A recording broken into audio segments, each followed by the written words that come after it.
The military suspended the 1963 Constitution, which remains the last legal expression of our people's collective will and agreed terms of condition for staying together. That Constitution, I'd like to emphasize, was suspended. It was never repealed, proscribed, or abrogated. At the end, rather than lift the suspension and restore a legitimate constitution, it was instead replaced with a fraudulent document that begins with a lie that says, "We the people." This document was not even submitted to the National. Hello and what's up, guys? In this video, a respected South elder and former governor drops a shocking truth that could change everything we thought we knew about Nigeria's unity. He boldly said that the very document binding Nigeria together, the 1999 Constitution, begins with a lie. According to him, that Constitution wasn't created by we the people. It was forced on us by the military. No public debate, no National Assembly approval, no consent, and that means, in his words, our sovereignty was stolen. At a major national summit, he warns that Nigeria is not being governed by the will of the people.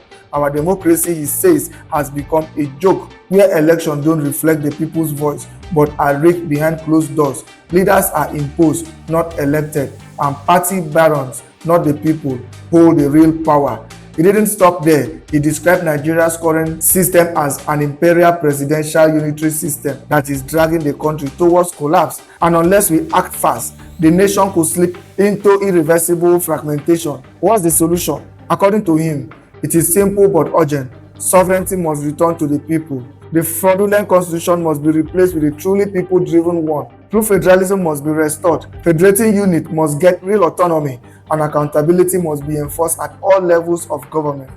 He ended his speech with a powerful warning. If Nigeria fails to change now, the next chapter may be disastrous. Guys, I will let you watch this video for yourself so you can see exactly what I'm talking about. Also, don't forget to like, share, and subscribe to this channel if you haven't already done so. Take a look, guys, and remember to share your thoughts after watching. Eminent leaders of conscience, representatives of geopolitical zones, members of the press, and fellow Nigerians. Let me begin by commending the patriots for their vision, their courage, and their unwavering commitment to convening this historic summit. In a nation burdened by silence, convening a dialogue of this magnitude, though not for the first time, or not the first of its kind, is an act of bold patriotism. As a son of the South, and as one who has carried the burden of this nation's dream across many decades, I stand before you not just to offer goodwill, but to lend voice to the truth that has often been expressed and can no longer be deferred. This summit is not another routine conference. It is a defining moment. Perhaps it is the last peaceful opportunity we have to confront the fundamental contradiction of Nigeria, that we are governed not by the will of the people, but by a constitution that robs us of our sovereignty. Let us speak frankly to the state of our union, which is fractured but not beyond repair. Our federation is in distress. Our democracy is in disrepute, and our people, the very source of power in a true republic, have become totally disenfranchised and therefore disillusioned and detached and alienated. We from the South region join other zones across the country who have agreed that this union is not working as it is. It can only be sustained if it is restructured on the basis of equity, justice, and mutual consent. Now, the patriots have called us for us to examine certain things: the legitimacy of the 1999 Constitution, the viability of our current political system, the path towards restoring true sovereignty to the Nigerian people. This agenda, therefore, is not only the right one, but it is in fact the only one that matters now. We endorse it in its entirety because the truth is this: The 1999 constitution was not the people's constitution. It was a military decree imposed without the consent of the people. The military suspended the 1963 constitution, which remains the last legal expression of our people's collective will and agreed terms of condition for staying together. That constitution, I'd like to emphasize, was suspended. It was never repealed, proscribed, or abrogated. At the end, rather than lift the suspension and restore a legitimate constitution, it was instead replaced with a fraudulent document that begins with a lie that says, "We the people." This document was not even submitted to the National Assembly for adoption or ratification before it was put into use.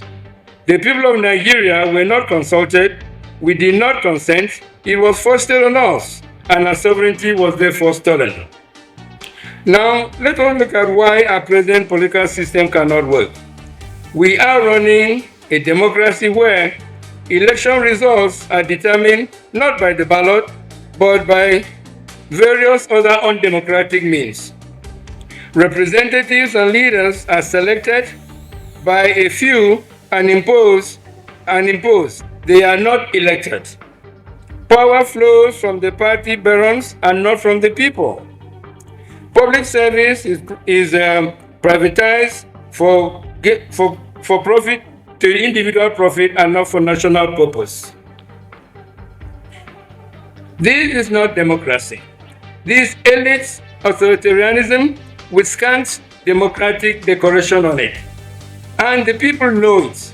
That is why voters turnout declines, as we saw in the last election in Lagos. That is why trust in the government is dead. This has been exacerbated by the departure from a functional federal system to an imperial presidential unitary system, which we practice at the moment.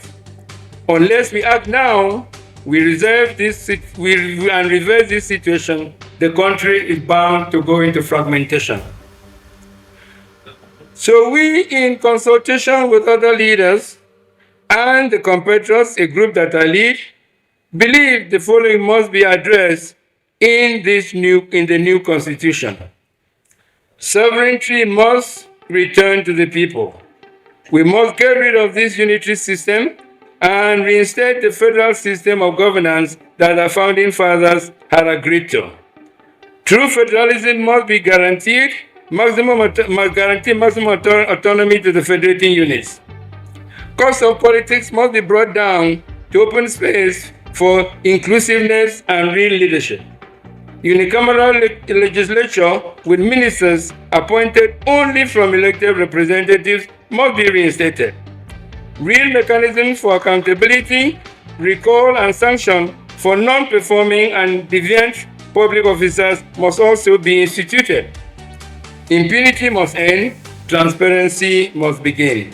Elections must be driven by ideas and integrity, not by money. And finally, party leadership must grow from within the party. For this summit to be considered a success, the critical questions that have to be answered are, is the relationship between the nations that form Nigeria working? If not, why? And what new terms can be made to make it work? Is the constitution helping to unite, coexist for people to coexist peacefully and prosper? If not, why? And what can we do to make it work? Is our political system inclusive? Is it delivering accountable governance and promoting national progress? If not, why? And what political system will? If we cannot honestly face these questions and live here with a clear strategy, timeline, and commitment to change, then this summit, with all its good intentions, would not have been as big a success as it ought to have been. This is the right meeting, but what are our chances of success? That will depend on just one thing. Will we confront the hijacking of our sovereignty and do every legitimate thing and legal thing to fix it?